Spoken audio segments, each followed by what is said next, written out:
Hi all, welcome back to North Wales lure fishing.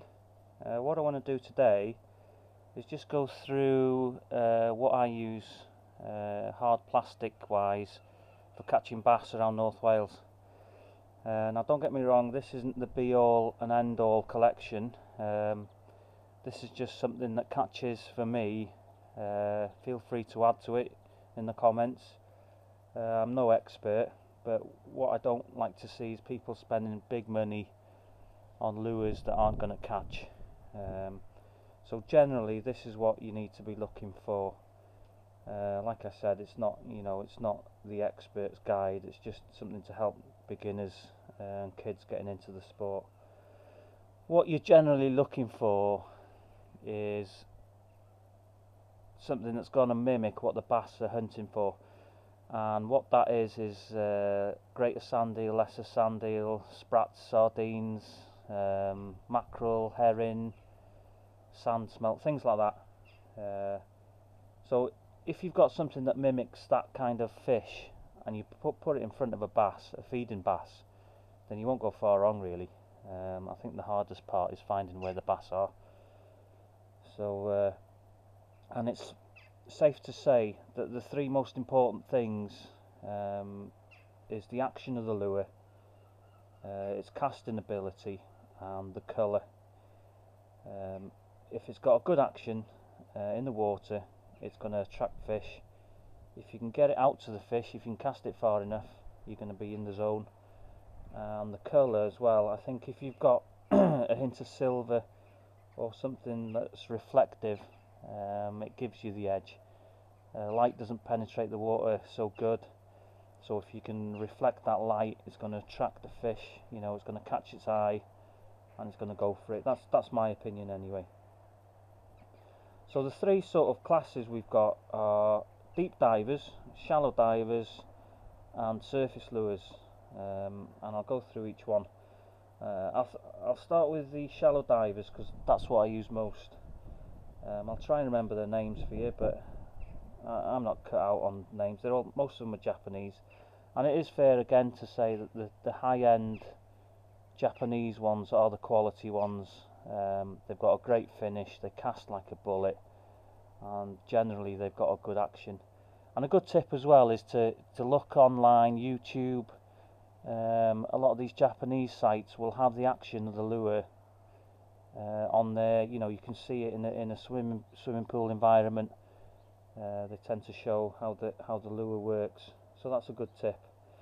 So I'll just go through these. Like I said, I'm not cut out on the names, but down here I've got the Yozuri crystal minnows.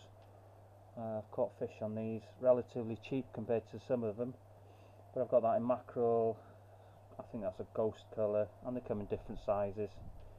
These three here are Daiwa minnows, excellent casters. Caught fish on these, sand eel, sort of sardine and herring colour. I've got two Maria Chase, brackish water I think they are.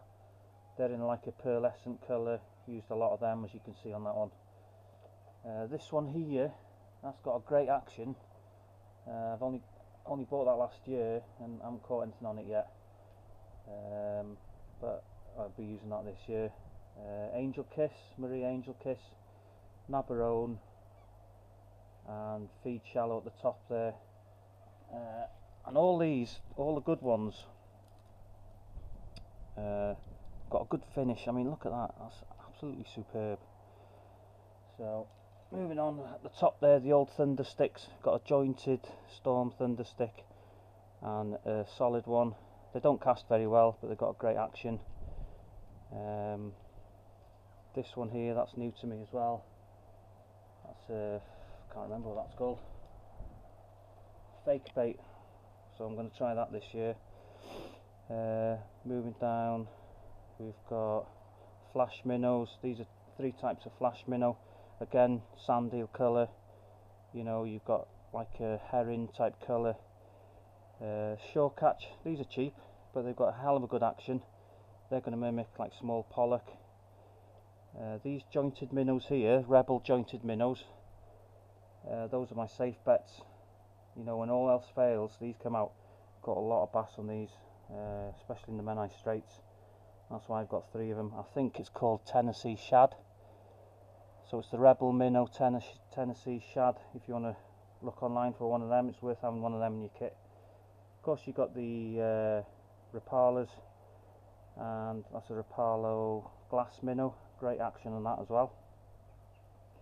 So that generally is the shallow divers. I mean, the deepest one there is probably the Yozuri, which will go down to 2 meters. But the rest of them, you know, they all mimic baitfish. Great over rough ground. You will lose 1 or 2, but that's the stable. That's what I use most. The 2 here, Abu Terminator, they're the deep divers. They're sinking lures. Don't use too much of them. Might use them off the rocks. Caught pollock on them. Not sure if I've caught a bass on them. Don't think I have. And then moving across, then we've got the surface lures. Top one there, gunfish, looks like a sardine. Next one's a Sammy, I think. The 3rd one down, I got that in France. Don't know what it's called. But it's got bull bearings in it. And walking a dog, that's superb, especially when it's calm. I love that little lure. Of course, we've got Pachinko. Next one down, the next 2 down actually, these are new to me. That's a Zipsy, is it? Zipsy pen, that one's called. That looks good. That looks like a herring or a sardine. So I'm going to be using that this year. And this one. You can see the reflective stuff in there. It's got ball bearings. Most of the good ones have got ball bearings. Gives that extra vibration. And of course the classics, the old skitter pop, the chug bug.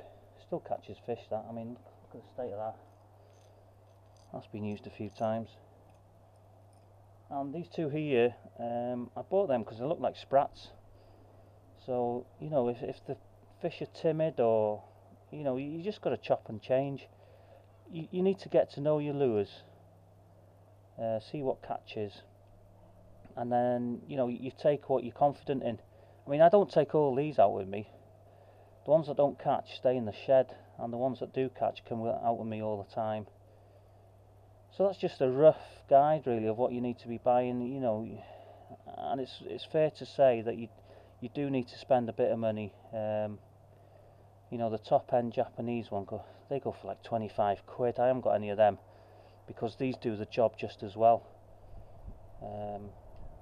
So yeah, that's generally what I use, guys. Feel free to comment. It's not the be all and end all collection, this, by any means. So please comment in the comments, and thanks for watching.